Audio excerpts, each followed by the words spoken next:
अस्सलाम वालेकुम, मैं हूं ज़ुएब दिएजा और आप देख रहे हैं मेरा यूट्यूब चैनल। और उम्मीद है आप जहां भी होंगे खैरियत से होंगे। अब फवाद ने सारा मलबा जो है वो अपनी अहलिया पर डाल दिया है और अब ये बयान दिया है कि मैं रोज़ाना अपनी अहलिया से परेशान हो चुका था, चूंकि मैं जब भी घर आता था तो अहलिया मुझसे लड़ाई और झगड़ा करती थी और ये कहती थी कि जो कर्जदार हैं वो रोज़ाना जो है वो घर पर आते हैं, उनसे बहस होती है, उनकी जो रकम है यानी कि जो उनसे लिया गया उधार है या कर्ज है वो वापस कर दो। इस बात पर रोजाना मियां बीवी की जो है वो नोक झोंक रहती थी, जिसको जो अहले मोहल्ला है वो भी सुनता था, जिसकी वजह से फवाद ने यानी कि अब जो नया बयान, चूंकि वो अहलिया अब दुनिया में नहीं रही है तो उससे कौन इस बात का पूछेगा कि बताएं कि ये जो बयान आपका कातिल शौहर जो दे रहा है क्या वो सही है या नहीं है। लेकिन अब वो दुनिया में नहीं रही है, इसलिए उसके उस बयान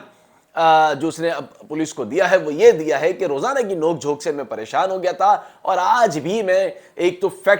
तो दफ्तर में परेशान था, दूसरा जो कर्जदार थे उनके फोन कॉल्स मुझे बहुत आ रही थी। तो लिहाजा जब मैं घर पहुंचा तो अहलिया ने दोबारा से झगड़ा शुरू कर दिया और इतना ज्यादा झगड़ा शुरू किया कि मैं आपे से बाहर हो गया, मैं परेशान हो गया और मुझ पर शैतान आ गया। लेकिन मैंने बच्चों को नहीं मारना था, मैंने अहलिया को जो है वो डराना था, उसको खौफ दिलाना था या उसको चुप कराना था। लेकिन मुझे ये नहीं पता था कि मैं इस नहज तक पहुंच जाऊंगा कि जो मुझ पर आया हुआ शैतान है वो सिर्फ मेरी अहलिया नहीं बल्कि मेरे मासूम बच्चों की भी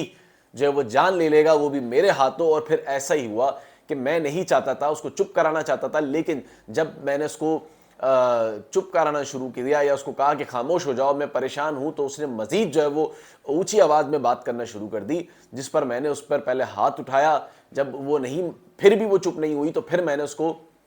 तशद्दुद करना शुरू किया, लेकिन बात यहां पर भी नहीं बनी। फिर बिल आखिर मैं बहुत परेशान था तो फिर मैंने एक ऐसा घनौना कदम उठा लिया जिससे वो दुनिया में ही नहीं रही। और फिर उसके बाद जब बच्चे मौजूद थे, मैंने फिर बच्चों को भी, बस जो मुझ पर आया वो शैतान था, फिर मैंने नहीं देखा और फिर मैंने उनके साथ भी वही किया जो उनकी वालदा के साथ मैंने इस तरह का जुल्म किया था। ये बयान अब उसने सारा मलबा जो है अहलिया पर डाल दिया है। लेकिन वो फवाद जो है वो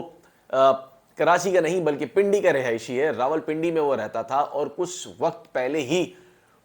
अरसे पहले ही वो पिंडी से कराची आया था। लेकिन वो कराची में मलीर शमसी सोसाइटी का रिहायशी नहीं था बल्कि जमशेद रोड यादगार फिश के पास वो रहता था। बाद में उसने अपनी रिहाइश तब्दील कर ली, लेकिन उससे पहले जो वो रिहायशी था वो पिंडी का था, वो कराची का नहीं था। और साथ ही वो सेहतयाब होना शुरू हो गया है और उसकी आवाज़ भी बहाल होना शुरू हो गई है। और अब वो अपनी आवाज़ में उसने जो है वो पुलिस को एक नया बयान जो है वो दिया है और पुलिस अब इसका रिमांड लेना चाहती है, लेकिन उसमें कुछ ताख़ीर है क्योंकि उसकी सांस की जो नाली है वो काफ़ी परेशान करती है। वो नाली को पकड़ कर जो है वो बात करना पड़ती है, बहुत ही सरगोशी की तरह उसकी जो है वो आवाज़ जो है वो सुनी जाती है क्योंकि वो चल फिर भी रहा है और लेकिन अस्पताल के अंदर ही है, पुलिस की कस्टडी में है। भाई है वो उसकी देखभाल कर रहा है जो कि सऊदीया से आया था, वही सारे मामले को जो वो देख रहा है, लेकिन वो भी कोई इतना ज़्यादा मजबूत नहीं है माशी तौर पे लेकिन फिर भी वो सारे मामला जो देख रहा है। लेकिन पुलिस जो वो रिमांड लेना चाहती है इसका कि किसी तरह जो है उसका रिमांड मिल जाए। लेकिन एक और बात जो मालूम हुई वो ये है कि जब पुलिस ने इसके अकाउंट की तहकीकात की, यानी कि जो उसके बैंक अकाउंट थे, जब तमाम के तमाम वो पुलिस सामने लेकर आई तो मालूम हुआ कि इसके अकाउंट में तो एक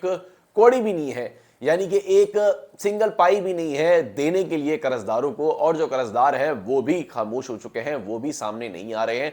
उन्होंने वो इस डर खौफ में है कि कहीं ऐसा ना हो कि हम पैसे मांगने जाएं तो कोई मुद्दा हमारे सर पर डाल दिया जाए। तो इस वजह से जो इन्वेस्टर्स है वो भी खामोश हो चुके हैं और उसके अकाउंट में जो रकम है वो भी सिफर है, उसके अकाउंट में कोई एक रुपया भी मौजूद नहीं है। यही वजह थी कि जो वो कर्जदारों को रकम नहीं दे पा रहा था, कहीं उसकी पेमेंट थी वो रुक गई थी और मामला इस नहज तक पहुंच गया था। अब पुलिस ये चाहती है कि उसका किसी तरह जो है रिमांड लिया जाए और 13-14 तारीख बताई जा रही है कि मुमकिन तौर पर उसका रिमांड जो वो लिया जा सकता है। रिमांड लेने के बाद की जो सूरत हाल है वो बिल्कुल मुख्तलिफ होगी। रिमांड लेने के बाद वो कौन कौन से नए मजीद इंकशाफात करता है, एक तो वो पिंडी का रिहायशी है, दूसरा उसके बैंक अकाउंट जो है वो सिफर है, तीसरा उसने सारा मलबा अहलिया पर डाल दिया है और मासूम बच्चे उसकी जद में जो है वो आ गए थे और जो इन्वेस्टर थे वो खामोश हो चुके हैं। अब देखते हैं कि रिमांड लेने के बाद कौन से नए इंकशाफात सामने आते हैं।